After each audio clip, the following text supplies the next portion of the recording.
Llega a ese lugar y encuentra a su hermana Magdalena con su hijito Antón y a la mamá, ¿no? A Caterina. Después en Bugruslan se van a unir también otras dos hermanas que durante la época de la guerra habían sido prisioneras en Alemania. En fin, la familia se va reuniendo poco a poco.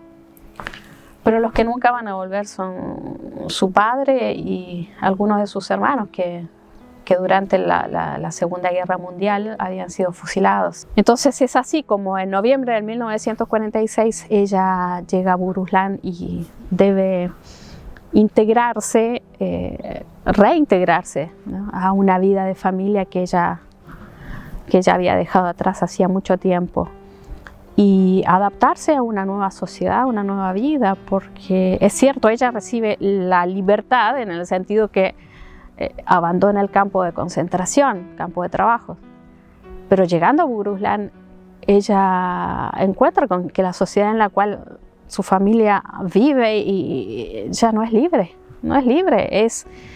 son esclavos del Estado, de un Estado ateo.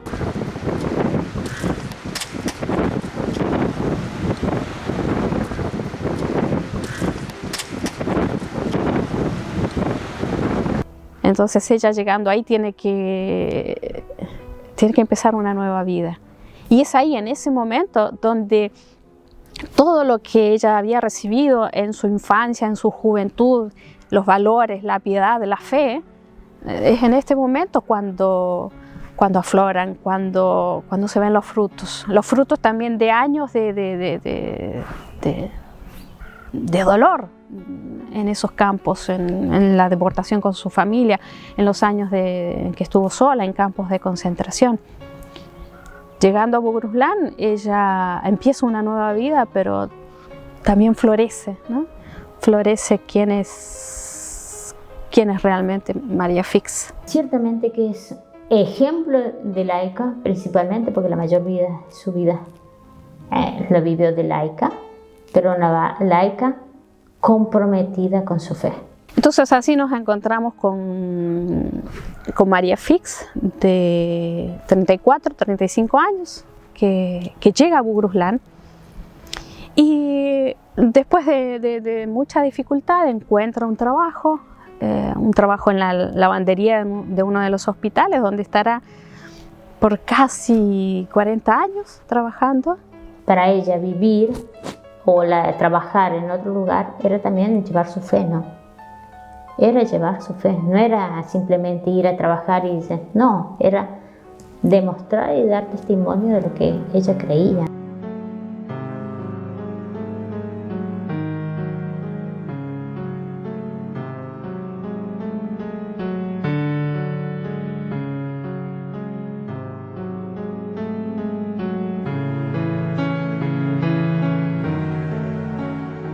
Ella empieza a reunir, ¿no? A reunirse, a rezar, primero con su familia, pero después ella va averiguando, va conociendo gente, católicos, y empieza a juntarlos. Así van a pasar la década de los 40, de los 50. Al final de la década de los 50, ella hace una cosa magnífica. Ella trae a Bugruslan, clandestinamente, evidentemente, a un sacerdote que recorría el territorio ruso de modo clandestino, evidentemente perseguido por la policía, sin documentación. Lo hace venir porque María, sin la Eucaristía, no podía vivir. Es un ejemplo de vida eucarística que tenía, ¿no? Y Y ella no solamente lo vivía en el momento cuando lo tenía ya presente, el sacerdote, todo eso, sino que se preparaba en el tiempo que no estaba el sacerdote presente, cuando no tenía misa, para eso, ¿no? Para ese encuentro con nuestro Señor en la Eucaristía. Ella sabía que la fe se basa, sí, ciertamente, en la piedad, en la oración, pero particularmente la vida de la gracia viene por los sacramentos y para recibir los sacramentos el sacerdote. Eso es una cosa muy interesante porque ella, siendo una persona sencilla, viviendo en un mundo totalmente ateo, ella, sin embargo, tenía una claridad absoluta respecto a las verdades de fe. Y eso lo va a demostrar porque uno de los apostolados de los que realizan los años 60, 70 es transcribir libros de catequesis para repartirlo de modo clandestino siempre entre los católicos, no solamente de Buruslán, sino que también de los pueblitos más cercanos. ¿Cuántos kilómetros se hizo en invierno con la nieve bajo cero para poder tener ese libro? Después nos mostraba, ella misma mostraba los libros, cuadernos que había transcribido de vida de santo para poderlos hacer leer a los demás fieles. Entonces en eso también ella demuestra una espiritualidad muy seria y muy profunda, pero porque estaba muy bien formada, ¿no? Ella tenía una fe muy católica. Habla ya de un alma que no pensaba en sí misma, sino pensaba en los demás. Pensaba no solamente en cosas simples de los demás, sino que los quería llevar a Dios, ¿no? Eso es lo hermoso y lo bello que se encontraba de ella. Ella, junto con su hermana Magdalena, pasaba noches y noches transcribiendo libros que recibían clandestinamente y que los transcribían justamente para hacerlos pasar entre los católicos.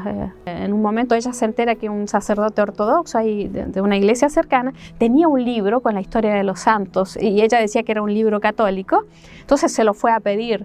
Después de mucha insistencia, el sacerdote la recibe y le dice: mire, yo este libro no se lo puedo dar porque estoy en peligro. Usted sabe que por dar literatura religiosa a mí me pueden condenar a la cárcel.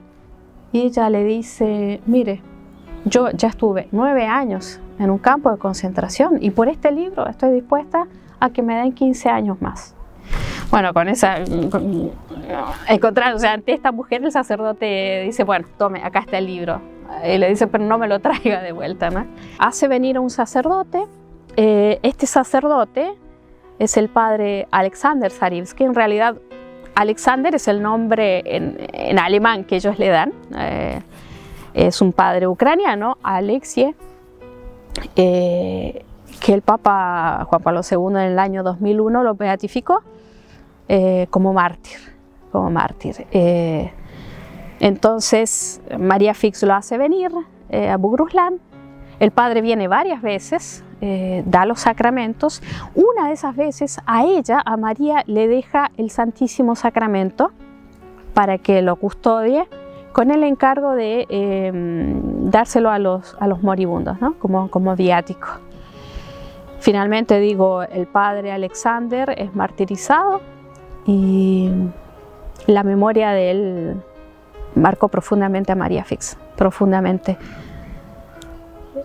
Es realmente un ejemplo, pero también nos habla de dos cosas: cómo Dios une, ¿sí?, en el apostolado estas dos grandes almas, y también darnos cuenta cómo los cristianos, los católicos en el territorio de la Unión Soviética, a pesar de la persecución, supieron defender, custodiar y transmitir la fe. Por eso María Fix ciertamente no es la única. Hubieron muchísimas mujeres y hombres como ella, gracias a los cuales la fe se conservó. Pero por eso también ella es representativa, ¿no?, de una parte importante del pueblo de Dios. Bueno, en esas visitas que hizo el padre Alexander a la comunidad de Bugruslan, hay algunas anécdotas que ella contaba con mucha claridad, con mucha alegría, muy simpáticas, pero al mismo tiempo que demuestran la fortaleza y la decisión de esas grandes almas de mártires y de confesores de la fe, ¿no? Ella nos solía contar que, por ejemplo, cuando el padre Alexander le avisaba que venía, él le mandaba un telegrama en donde se firmaba con Margarita. Margarita llega tal día. Y bueno, a ese mensaje María y todos los conocidos católicos se reunían para poder celebrar los sacramentos. Entonces, cuando ella recibía un telegrama que decía Margarita, ella ya sabía que era el padre y que entonces tenía que reunir a la gente. Confesiones, Eucaristía, quien regularizaba el matrimonio, porque cuando entraba recibían la bendición del sacerdote, y quien hacía la primera comunión. Él se hospedaba en la casa de Clemens y Amalia Mossman. Allí se reunían los fieles, generalmente por la noche, para recibir los sacramentos. El padre allí celebraba la misa, predicaba.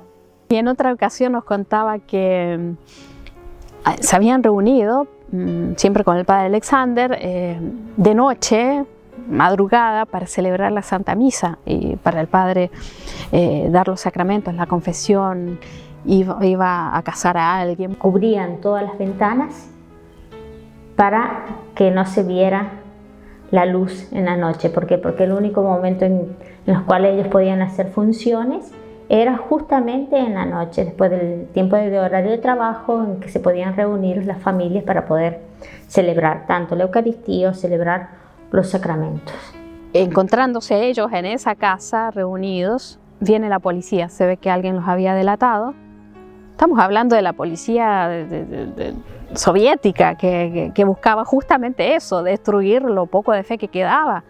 El padre Alexander además era perseguido en todo el territorio, ¿no? Bueno, entonces cuando ellos se dan cuenta que está la policía que va a entrar, ellos desarman todo, ¿no? El altar, y hacen de cuenta, traen unas botellas, hacen de cuenta que están celebrando una fiesta familiar, y hacen que el padre Alexander se esconda, porque evidentemente es el que está en mayor peligro.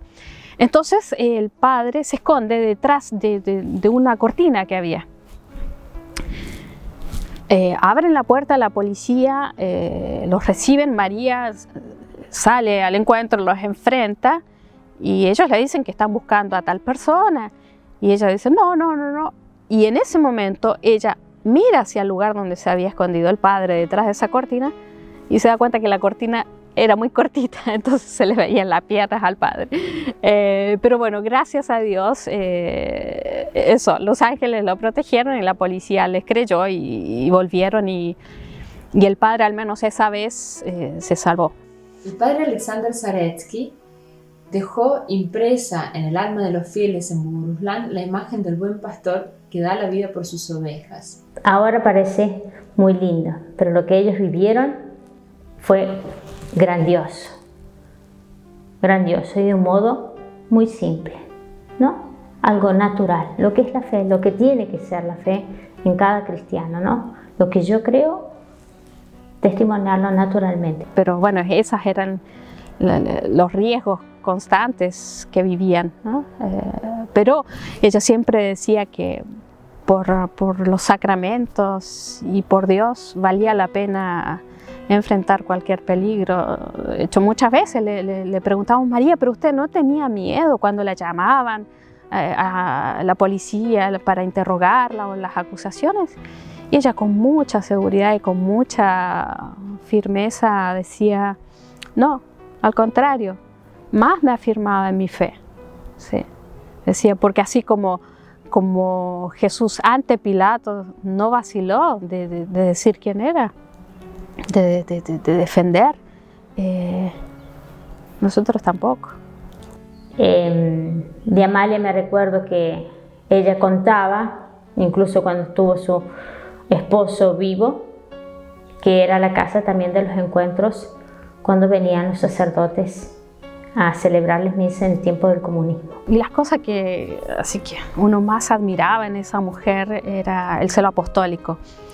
Nosotros la conocimos en su ancianidad, pero por sus escritos y también por sus recuerdos, porque ella tenía recuerdos muy claros de lo que había sido su vida, nos damos cuenta de que era una mujer con un celo apostólico inmenso, inmenso. María vivía en la planta baja de un edificio y una de sus vecinas era Dorotea, una chica muy linda, pero que había nacido con discapacidad en las piernas. Sus papás con el tiempo murieron, sus hermanos se fueron de la casa y ella quedó sola. Un día, María, al pasar cerca de su ventana, vio en el interior de la casa que colgaba una cuerda. Entonces decidió entrar. Y en este sentido parece que Dios le ponía a María situaciones difíciles, pero la ponía a ella en el momento justo donde había que ayudar, porque Dorotea estaba a punto de quitarse la vida. Entonces ella trató de ayudarla, hablaron del problema de Dorotea. Ella había llegado a la desesperación a raíz de un pecado y esta fue la ocasión para proponerle el bautismo y para ayudarla a llevar una vida cristiana, y así Dorotea salió adelante y el testimonio de su conversión fue muy útil para otros casos, como por ejemplo para Sasha Wirth. En su mismo edificio vivía una mujer bastante joven que era profesora de ateísmo científico en la facultad, ¿no? Y esta mujer se enferma de un cáncer a los huesos. María, sabiendo que esta mujer estaba, aunque joven, estaba muy mal, empieza a visitarla. Imagínense, esta mujer atea, no solamente atea, sino que profesora de ateísmo, al principio no la quiere recibir y después sí, porque la caridad con que la trataba María la empezó a conquistar. Tanto es así que pasan los meses y María la sigue visitando, y María, viendo que le faltaban ya poco tiempo de vida a esta mujer, que se llamaba Marta, le empieza a hacer una novena a Santa Marta por la conversión. Antes que termine la novena, esta mujer pide el bautismo. María Fix le da el bautismo y muere. Otra vecina de María era la mamá de Sasha Wirth. Sasha era un joven muy activo, pero tuvo la desgracia de que a los 14 años, a raíz de una pelea entre jóvenes alemanes y rusos, lo arrestaron y fue condenado a la cárcel. Entrando ya en ese ambiente de corrupción, él quedó un poco ligado, y aunque tuvo periodos de libertad, él pasó en general 18 años de cárcel. La última vez en que fue puesto en libertad se encontraba en Vilnius, Lituania, y estando en la terminal de ómnibus de Vilnius, sin ningún plan, totalmente desorientado, estaba sentado en su bolso con ropa de expresidiario, aparece María Fix, que estaba en ese entonces haciendo una excursión, o más bien una peregrinación, a la catedral de Vilnius. Y ella lo identificó, se le acercó, le colocó una medalla de la Virgen en el cuello y lo convenció de que tenía que volver a su casa porque su madre lo esperaba. Le compró el pasaje y así Sasha volvió a Bohuslán. Estando ya nuevamente con los suyos, él llevaba una vida totalmente desordenada de adicción al alcohol. Y fue así como Dorotea le habla por primera vez del bautismo, contándole la historia de su conversión. Y ahí le dice que fue María la que la llevó a la fe católica. Y entonces de ese modo Sasha nuevamente entra en contacto con María y así se va preparando hasta recibir el bautismo y el sacramento del matrimonio, y así también conoció a la congregación y ahora es un gran amigo nuestro. María Fix también era el punto de referencia también para los luteranos. En Buguruslán había no solamente católicos, sino que también luteranos. Y por ejemplo, uno de los apostolados que hacía María era acompañar o presidir, ¿no?, los funerales. Estaba penado por la ley, pero sí, era el momento en que ella, ¿no?, demostraba su cercanía también a los que sufrían. Ella decía que en el momento de la muerte hay que acompañar más, ¿no?, porque hay que hablarles de la vida eterna, y por eso ella era el punto de referencia para los que morían. Ella también realizó muchos bautismos, ¿sí? Era testigo en muchas también ceremonias de matrimonio. Así pasan los años 60, 70, 80, hasta que en 1991 la Iglesia Católica vuelve a la legalidad, y con eso empieza otra etapa en la vida de María Fix.